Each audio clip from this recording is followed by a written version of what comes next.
after prayer, normally we like sit there and ask God for specific things, specific prayers for ourselves, our family, our friends. And I remember us specifically saying, God, if this is meant for us, we know you'll make it happen. Yes. And if it's not, we know that it's okay. You have something better planned for us. Yeah. Those are basically our prayers most of the time. Whenever we have a decision to make, we pray that if it's the right decision, we ask God to make it easier for us. And if it's not the right decision, to also give us the signs. But it's one of those prayers that you pray for something, but you weren't ready for the blessings. Yes. Ooh, yes. You feel me? That's very true. Yeah. Yeah. And then you have to pray that God helps you accept Yes. the answer, The decree. prayer. Yep. Hello, I'm Tijani Musa. And I'm Yazmin Musa, and this is how we're doing it. All right. Yes, exactly. This is how we're doing it. Welcome to our podcast. If this is your first time joining us for the first time, welcome. And if you've been with us since day one, know that you are our A1. And if you want to learn more about this podcast, go to howwe'redoingit.com. You'll find out everything you need to know about us and about the podcast. That being said, Yazmin, what are we talking about today? Today, we're going to talk about God's plans. God's plan is the best plan. It is. And the reason why we wanted to make this episode is because there have been multiple instances in our lives where we have prayed for something. And the thing that we are praying for, we think God is leading us in this direction, right? But in reality, God is leading us somewhere else. Yeah. And it's been opportunities that are literally like ours. Like people will say, it's yours. Yeah. And then it's literally taken away from us within the next day or two. Yeah. It's magic. It's magic, and it's one of those Allah's or God's infinite knowledge and power of things. Like, you think this is good for you and you want it now, but God's plan, he has other plans for you that sometimes when you pray for something that you want it right now, he may give it to you in a different way or at a different time. And sometimes you pray for one thing, you totally get the opposite. And that's what you're talking about today. Yep. And I think you said it's magic, but it's really not magic. It's God. It's God. I think God answers prayers in different ways. And sometimes when you pray for something, God may not give it to you exactly when you want it. Right. And at the same time, God might be wanting to give you something even better. Yes. But you just have to trust. Right. And believe that God is leading you in the correct direction. Okay, I think we should start. All right, let's do it, because I want us to keep this condensed and straight to the point, and we're going to give vivid examples of what exactly we're talking about. And we want you to know that, God exists, and we're not trying to push God on anybody. On this podcast episode, we always try to share how we're doing things, and this is one of those episodes where we're sharing part of our faith with you. So, you have any example that you want to give pertaining to this thing we're talking about? I think your example should go first because yours happened before mine. Okay, let's do it then. So let's take you back to 2019. All right. Yazmin was about to graduate from her graduate program back in December of 2019, and an opportunity presented itself. But before the opportunity, let me give you like a context around what we're talking about. When Yazmin was finishing up her master's degree, around that time, I started to also think about, doing a career change. And I also wanted to go to school, and also wanted to go to graduate school. And you know how we do things already. You've been following us for quite some time now. We do budgeting. We try to cash flow different things. We look for different opportunities. So Yazmin was completing her master's degree, and her and I started talking about the possibility of me going back to school and completing my master's degree. And around the same time, I was a part of. I still am part of the Rotary International, and then part of the Rotary International. It's an international organization that does community service and also international service. So it's not just the community; it's also global. So part of the Rotary International, right? We have clubs within our district and then within our region. So I'm part of the club where I used to live around the Falls Church, the Bailey's Crossroad Rotary Club. And so the Bailey's Crossroad Rotary Club has a scholarship. The Rotary International has a scholarship where they fund, at least each club gets to nominate two people that they can recommend to the Rotary International grant. And those two people, if you win the grant, you go through like a vetting process, you do application and everything like that. If you get selected to win the grant, you basically can go to graduate school, Rotary International, and your club can sponsor your graduate studies and pay for your 2 year of graduate school. And then you basically graduate from graduate school with no debt. Okay? So I knew about this opportunity in 2019, December. So my club told me about it. My club and I have great relationship. I know a lot of people there. They know me very well. They know Yazmin. They know pretty much anything about me and everything about me because some of those members were also members when I was in high school. I have a relationship with some of them already. So they know who I am. They know my work ethic. They know who I am as a person. So they told me about this grant.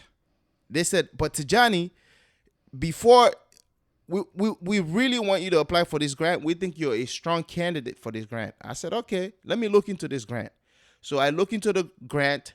I applied for the scholarship, the grant, and I had to go through interview processes and vetting processes. And then after all going through all these vetting processes and then all these interview processes, I finally got to the end of the grant where they get to select the person who is going to be nominated to get the grant. The people that interviewed me told me 100% that Tijani, based on your application, based on your preparation, based on the interview, based on the recommendations, you are the best candidate for this scholarship/grant. So with unanimous decision by all the judges, you are the winner for this scholarship. One thing that I haven't mentioned, this scholarship grant will be in Australia.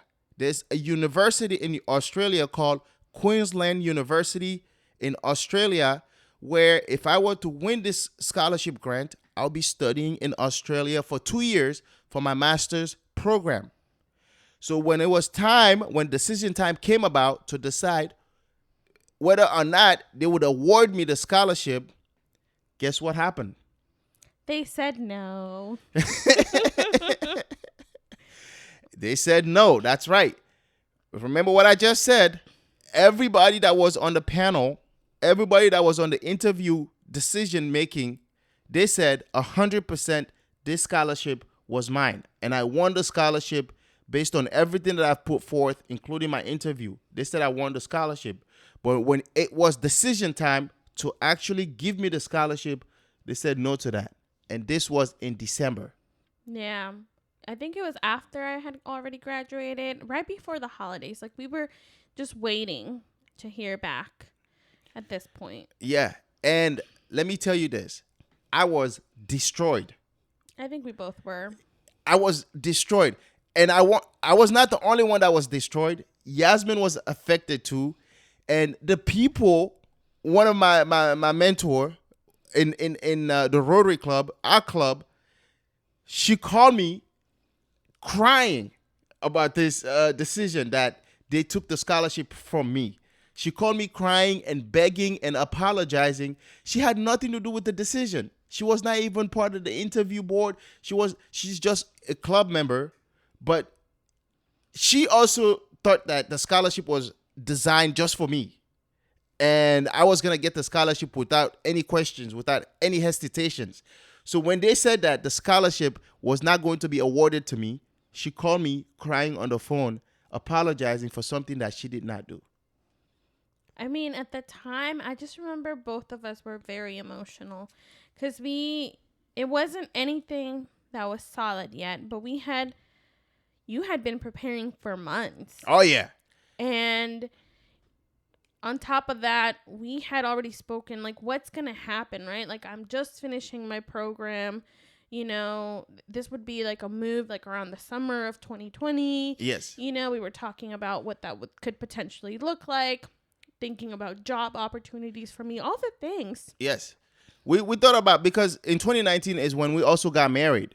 Yes. So we're thinking about what our life could look like, because 2 years in Australia means that those are the 2-year window that you wanted to wait until we prepare we start preparing for a baby. Mm-hmm. So meaning that if we were to have been in Australia, the chances of us having a baby in Australia was pretty high, because it'll fall into that window of when we start trying for a baby. So all of our plans, and we knew that already. We talked about it already. We were prepared for it. I was ready and everything like that.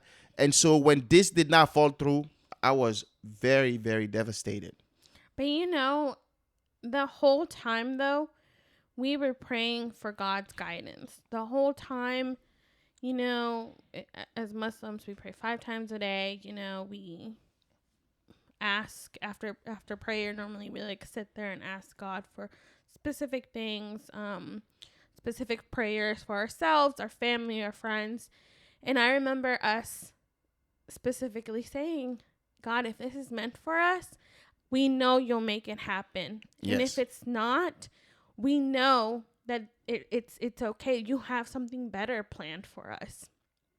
Yeah, those are basically our prayers most of the time. Whenever we have a decision to make, we pray that if it's the right decision, we ask God to make it easier for us. And if it's not the right decision, to also give us the signs. But it's one of those prayers that you pray for something, but you weren't ready for the blessings. Yes. Ooh, yes. You feel me? That's very true. Yeah. And then you have to pray that God helps you accept. Yes. The answer. The decree. Prayer. Mm-hmm. Mm-hmm. Yep. You pray for something, but you're not ready for the prayer that you're praying for. That's exactly what happened to me. So we pray that, you know, if this was the right thing, we ask God to make it easy for us. But if it was not the right thing at the right time, we also ask God to make a decision for us. But I was not ready, because I just mentioned to you that I felt destroyed and devastated. But this is exactly the prayer that we prayed.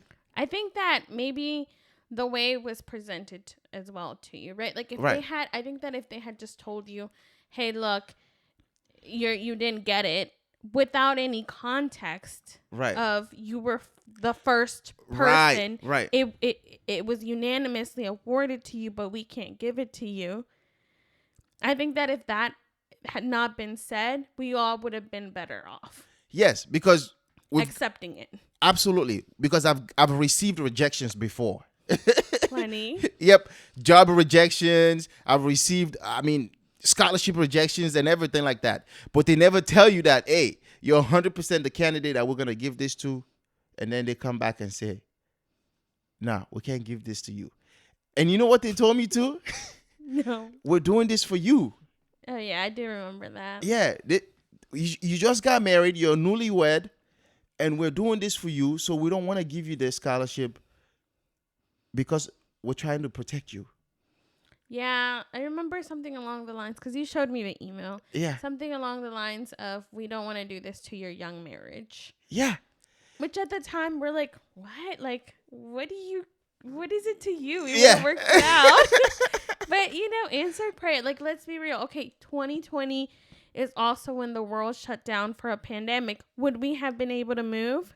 Uh-huh. Now you get to the point where we said God's plan are the best plan. We prayed for this in 2019, December. And towards the end of December, what happened? Well, COVID started, but it didn't start globally until when did the world shut down? In March of 2020? Yep. And also, what happened in December, Australia was Oh, on Australia was on fire. fire, yeah. Australia was on fire in December. And guess what happened? Australia also shuts down before COVID-19 because 24.3 million hectares of land were destroyed, 3,000 buildings, including over 3,000 houses, and at least 34 people were killed from these fires that happened in Australia. Yeah. I remember it was bad. It was, The videos that were coming out were very graphic. yep, Animals and animals were killed, houses were being burnt down, people were dying. The country literally shuts down. The statistics that I just gave you, the 24 million hectares, that is equivalent to DMV. the size of the Yep. DMV area. Yep. Okay. DC, Maryland, and Virginia combined is the size of land that was destroyed because of these fires. And then obviously, if that is to happen in any country, it's literally going to shut the country down. Yeah. This was in December 2019. And then towards the starting of the year, we learned about COVID-19 also. And in March of 2020, the whole world shut down. So even if we were to go to Australia, I wouldn't have been in the university. You feel it? Yeah. I wouldn't have been in the university because the whole world shuts down. So we would have Maybe you would have been virtual. moved to Australia only to go sit in a house. Yeah, literally. So when they said, Tijani, even though you want this scholarship, we can't give it to you because we're protecting you. I didn't get it at the time. And then when the fires in Australia happened, and then the year started, COVID happened, the whole world shuts down. And I was like, these people. I don't think it was them. It was God. I think they were persuaded. Like, yeah, if they gave it to you and you didn't get it, it's something. It was God. Wow. God is that something that kept them from actually awarding it to you. The destiny, huh? Insane. So let's put a pause on my story. You tell us about your example. Let me relax and drink some agua. Don't be salty, bro. It's been years. Yeah, you feel like I'm getting heated again, huh? You are. I sense it. Your voice just keeps getting louder and louder. Oh, man. Let me get a water break. You go ahead. You tell us your example. Okay, so my example is a little more recent. We're already living in Texas. Summer of 2023. Are we in 2020? Yes. Summer of 2023. When we moved down here, I found a job at a smaller city and I was working there. I was the only one doing my position for a few months and I was very unhappy. I was unhappy because I have experience. I have a lot of knowledge about the world of visual impairment, but my opinion and my expertise and everything I just mentioned, experience, knowledge, all of that was really just, it meant nothing to this small district. And I just felt very undervalued. I was very unhappy. I remember, the last day of work, the last day that I was there, I had absolutely no job lined up. Mm-hmm. And I remember I called Tijani, literally crying my eyes out. And I was scared because I know that we rely on my income to help support our household. Mm-hmm. And I called him and I was like, I feel like I'm letting our family down, like, because I can't stick it out here. I can't do this to myself another year. Now, I have to find something else and I don't have anything lined up right now. And I had to put in my letter of resignation. I was going to do it by the end of that week. I already knew that. And I told you, I was like, I'm just so scared. Like, horrible, horrible feeling. And you were just like, it's going to be okay. Don't worry. Like, We'll figure it out, right? Like, that's why we have an emergency fund for cases like this. Now, I had already also applied to a couple different positions around that time. So I found out there was a couple openings in their area, and I applied to one specific one that I was really interested in. And I had interviewed for that. This was probably beginning of May, and I resigned from that job at the end of May. So just putting it, timeline. Yep. So beginning of May, I apply. I send an email letting them know that I applied. I'm very excited. I'm offered an interview. I go to the interview, and after the interview, I felt like, okay, like I did pretty well.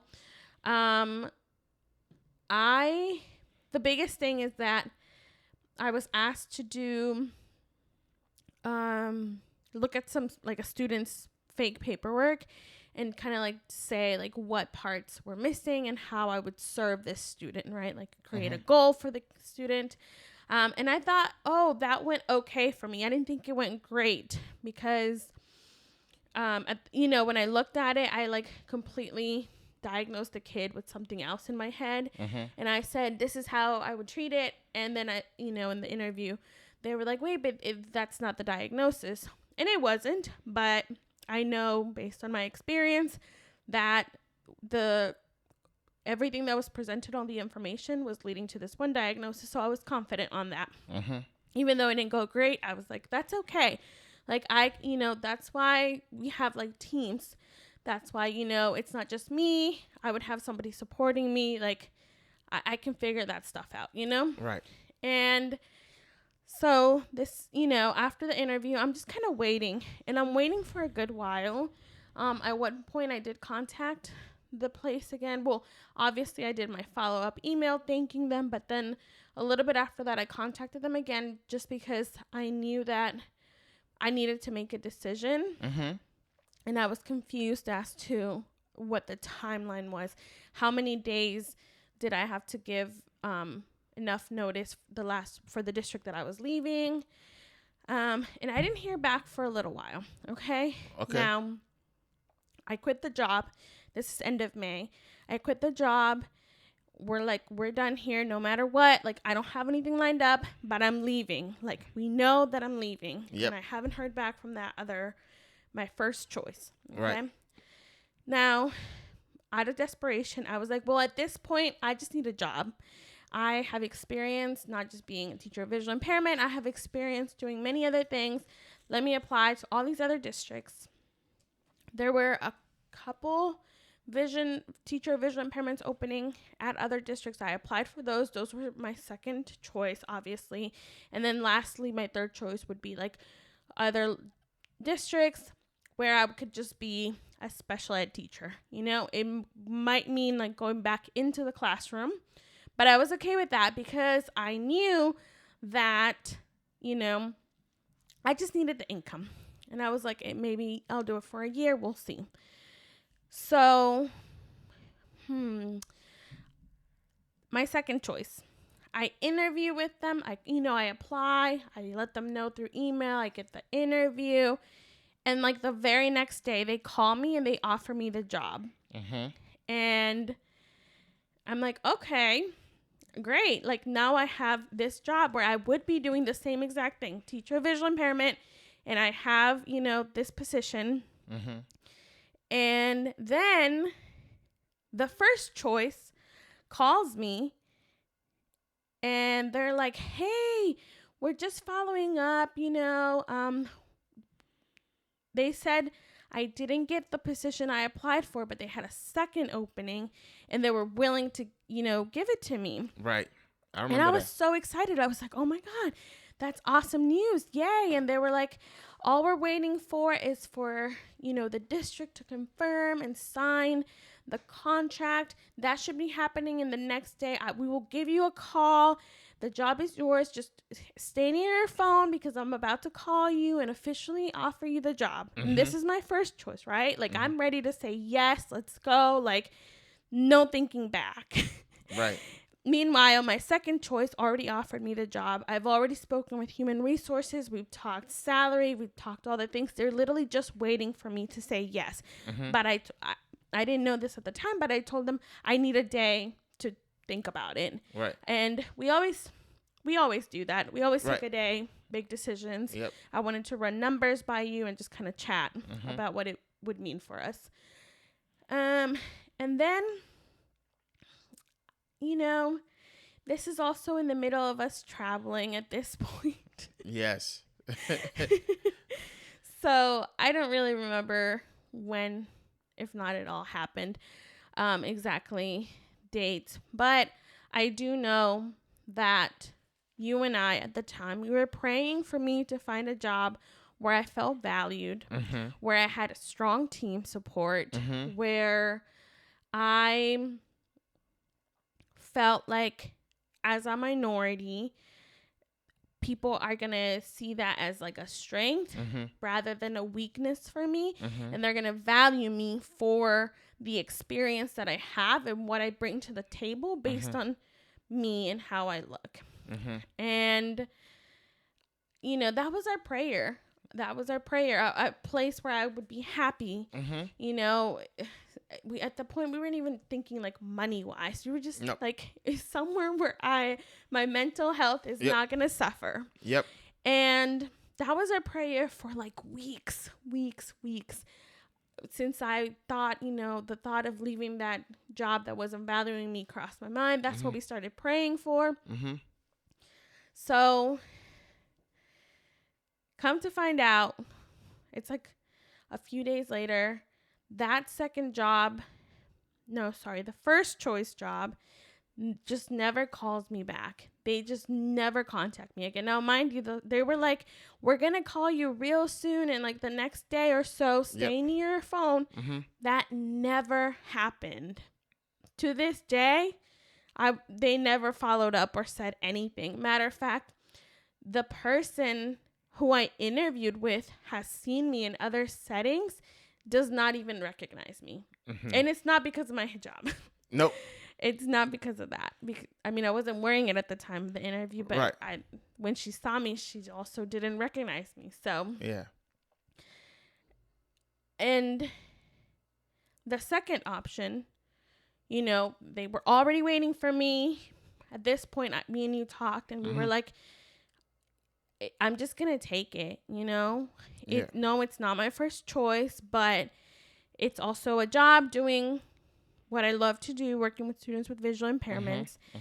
And I strongly feel that was God answering my prayer directly. Yes. Because this other place that was my first choice said, you basically got it, but I didn't because they never called me back. Right. And this second option, literally hours, I interview, they call me, they tell me I got the job.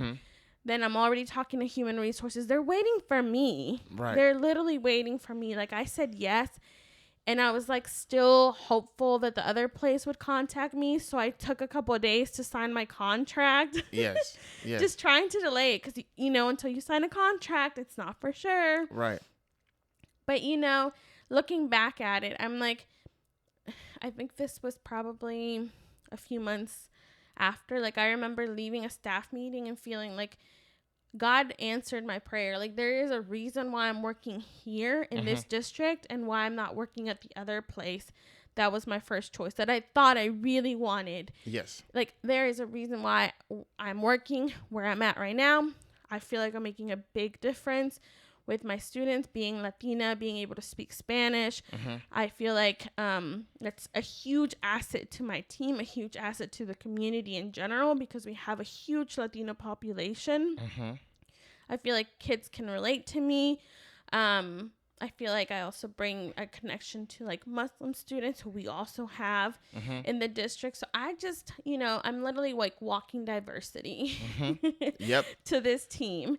And, but I also feel supported and I feel valued and I'm a lot happier. My mental health did not suffer this last school year like it did the year before that. And I'm grateful. I'm glad that God led me to this job that I have now. Because I think that if I had taken the other one, if I had gotten it and taken it, I don't know that I would have been able to do more than 1 year. Wow. And now I'm pregnant, right? So we're also thinking like, okay, I need, wherever I'm working, I need FMLA. And for FMLA, you need to be working there for at least a year before they offer it. So, a lot of things. It was so many things that were like playing, but I think God really answered our prayer. And at the time I was kind of mad, honestly. I was like, why is it that they went with someone else? Right. Why is it that I wasn't given this position? Like, what, what is all the it? questions. All the questions. What did you do wrong? What did I do wrong exactly? Yeah. And I honestly don't think I did anything wrong. Nope. I think I would have been a great asset at that company for all the reasons I've already mentioned, but it wasn't meant for me. Yeah. And my mom has this huge saying. I've shared it with you before.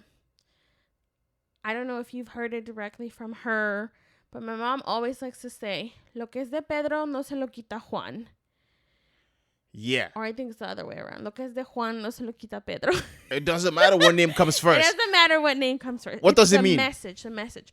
What's meant for Juan will not be taken away by Pedro. That's right. Meaning, you guys can derive the meaning. Right. Meaning, if it's meant for you, nobody else is going to take it. It's meant for you. Right. Right. And so let me ask you some questions. The first question is, what's for you would be for you, and what's for me would be for me. What happened now? Where is your position, that the first choice? What happened to that position now? As in, like, that company? Yeah. The region, the position that you interviewed for, how are they doing now in terms of like a working environment? Not well. They have lots of openings. So to me, that just means that something's not being effective. It's either the team, the leadership, something is going on there. Right. Exactly. So if you that's what you wanted. That's what I really wanted. That's what, even after you signed that contract in the second place, for weeks, you were still waiting for that call, and you were still thinking about that first choice place. But now, knowing what you know now about that place, where are you now in terms of peace with your heart? I'm grateful that God led me to a job where I'm happy, right, and supported, and I don't have to, this school year, end of the school year, I didn't have to scramble, oh my God, where am I going next school year? Because I like it. Even if I wasn't pregnant, I was going to stay. Me and you had talked about that back in like January. I was like, I don't think I'm going anywhere. I like it here. We have a good team going. I feel supported. I have a good work-life balance. I'm going to stay. Yeah. Even though the first choice place is a bigger region, and on the surface, they look more organized, but that department that you were almost going to work at is not the most organized department anymore, based on the information we know about this place. Yeah. I have different background about it now, like background knowledge. Right. Which at the time I was like, oh, this would be huge for me, like a good career move too. And I felt like my second choice. Well, I was like, well, I'm just staying in like the world of vision, you know, in the field of vision. But honestly, there's nothing wrong with that. Like I'm good where I'm at, because I also recognize that in terms of my career, I needed a little bit more experience doing visual impairments in Texas, because it's very different from doing visual impairments in Virginia. The laws are different. There's a lot of different factors that Texas considers more than Virginia does. Okay. That's good. So now let me ask you another question. If somebody is going through a hardship, they're applying for a new position, they're applying to go, I don't know, travel to another country, or they want to move to another state, and they've been praying about it, and the things that they're praying for isn't really happening the way they envision it, what would you say to those people? I would say to be patient, be patient and trust God. And I know it's so hard, right? Like easier said than done.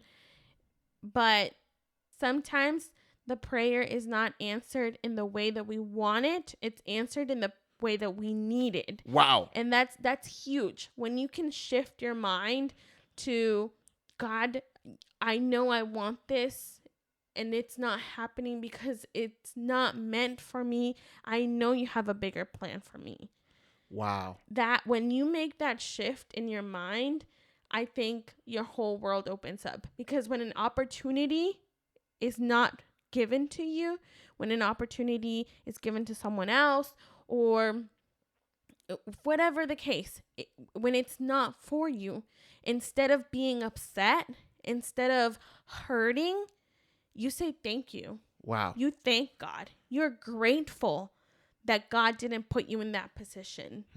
Wow. Because you know that there's something better for you out there, something that God knows is better for you. You might not see it right now, but in the end, you end up recognizing God did this to better me. Wow. Not because I wanted it, but this is what's better for me. Wow. Do you have anything else to add? This is what I want to do.